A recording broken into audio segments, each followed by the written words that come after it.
En la actualidad, el desarrollo de una persona es entendido desde una perspectiva interaccionista y contextual, potenciada a partir de la relación que el individuo establece con el propio medio.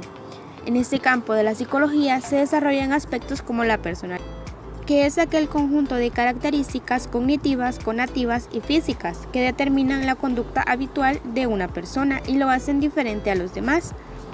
Las características cognitivas son aquellas que entendemos como todo lo referente a la inteligencia de una persona, como un IQ, su memoria, su capacidad de observación y sus actitudes para aprender. Las características conativas son aquellas situaciones hipotéticas que se le cuestionan a la persona para conocerla mejor. Estos cuestionamientos se realizan con mucha frecuencia. Y las características físicas, que se refiere a aspectos corporales de la persona como su complexión, su pigmentación, su color de ojos, etc. Ahora bien, la psicología de la personalidad es aquella rama que se encarga de estudiar el comportamiento y el carácter de las personas, propiamente dicho. Se ocupa al mismo tiempo de observar cómo se desarrolla cada individuo y detectar si existe algún tipo de problema.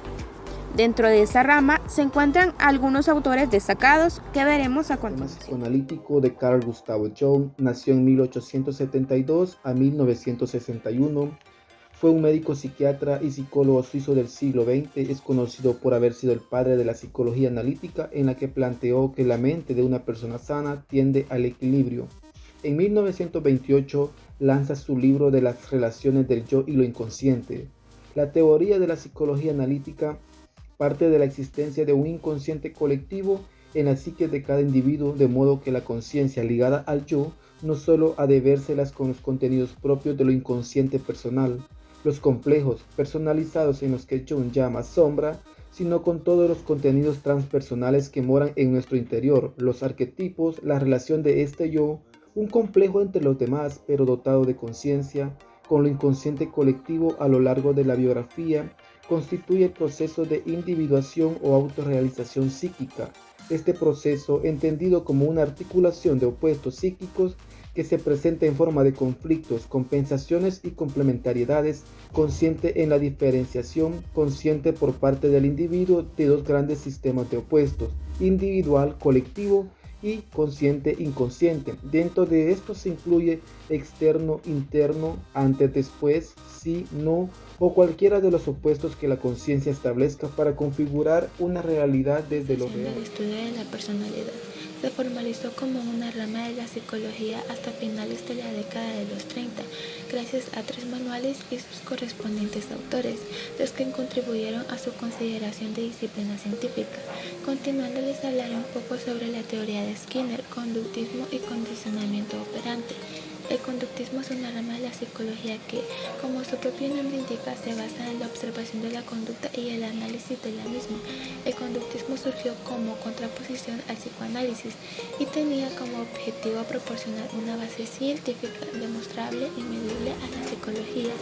En 1938 escribió su primer estudio llamado La conducta de los organismos, un análisis experimental, e introdujo los conceptos de condicionamiento operante y modelado.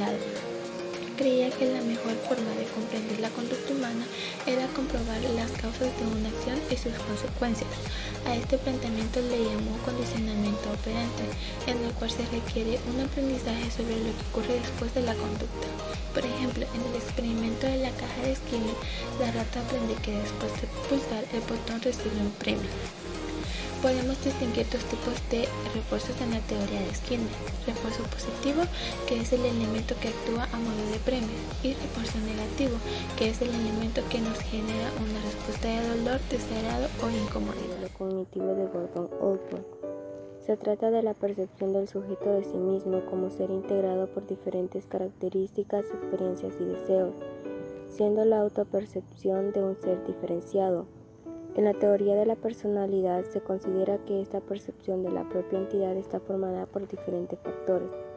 Los elementos que configuran dicho esqueleto de la vida mental se va adquiriendo a lo largo de la maduración psíquica de los siguientes: yo corporal, identidad, autoestima, autoimagen, extensión del yo, racionalidad y intencionalidad.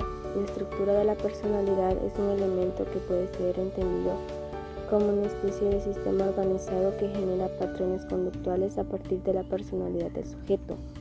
Los rasgos son aquellos elementos que nos permiten valorar diferentes estímulos como un conjunto al que se puede responder de manera semejante, siendo como nuestro comportamiento de algunas formas adaptativos a estos. Los rasgos son entendidos como el punto de unión entre los procesos mentales y los componentes fisiológicos, siendo una dicha unión responsable de nuestra actuación. Así, Allport establece que los rasgos provocan las tendencias de actuar siempre de manera similar. En la teoría, como principal exponente del enfoque biográfico, Allport considera que los patrones conductuales de cada persona son únicos y diferentes entre sujetos. En 1947, teoría del temperamento. Heichen realizó una revisión acerca de la teoría del temperamento, con la que logró dar explicaciones a los factores o dimensiones de la personalidad. Introversión en contraposición, en contra extroversión, emocionalidad en contraposición, contrariabilidad, siendo la primera dimensión de la que determina que una persona sea sociable y participativa en las relaciones con otros sujetos. Extroversión e introversión. En su dimensión continua, varias entre individuos, pues algunos tienden a ser más amistosos, impulsivos, extrovertidos, mientras que otros se inclinan por ser más reservados, callados y tímidos. La dimensión se denomina entre contraposición, contrastabilidad, y se refiere a la capacidad de adaptación de individuos al ambiente y estabilidad de esta conducta a través del tiempo. Algunas personas son más estables emocionalmente de manera integral, mientras que otras suelen ser más impredecibles desde el punto de vista. 1962, Psicología humanista. Abraham Maslow. La psicología humanista no es una corriente sistemática o coherente de la escuela, por así decirlo, sino que la expresión de muchos pensadores que dieron en contra un camino más cercano al hombre, se han atrevido a desafiar el evolucionista. En 1990, Milon reconceptualiza su modelo de la personalidad y sus trastornos. Este último implicó el pasaje de la psicología a otras ciencias que permitieran explicar las leyes más profundas del funcionamiento humano. Milon consideró que los principios y procesos de la evolución son fenómenos universales. El objetivo de Milon fue conectar la estructura conceptual del estudio de la personalidad con sus fundamentos en las ciencias naturales. Quiere decir que el estudio de la personalidad sería el ámbito ideal para la convergencia entre las ciencias, dada la característica de aquella de ser el único sistema orgánicamente integrado de la psicología, ya que ésta ha evolucionado durante miles de años. Milon expresa que cada especie manifiesta aspectos comunes en lo que respecta a su estilo adaptativo o de supervivencia. No obstante, los miembros de cada una de las especies manifiestan diferencias en cuanto al estilo y éxito adaptativo frente a los entornos cambiantes que estos deben enfrentar. Ahora hablaré sobre la teoría integradora de la personalidad.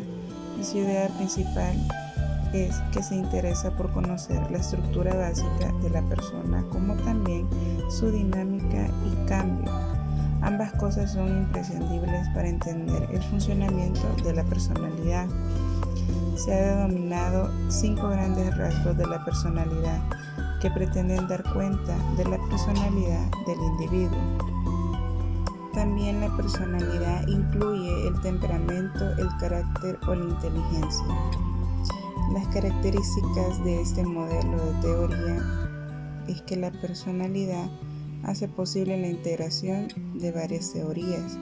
Define la personalidad a partir de la identificación teórica de los factores o facetas de las grandes dimensiones.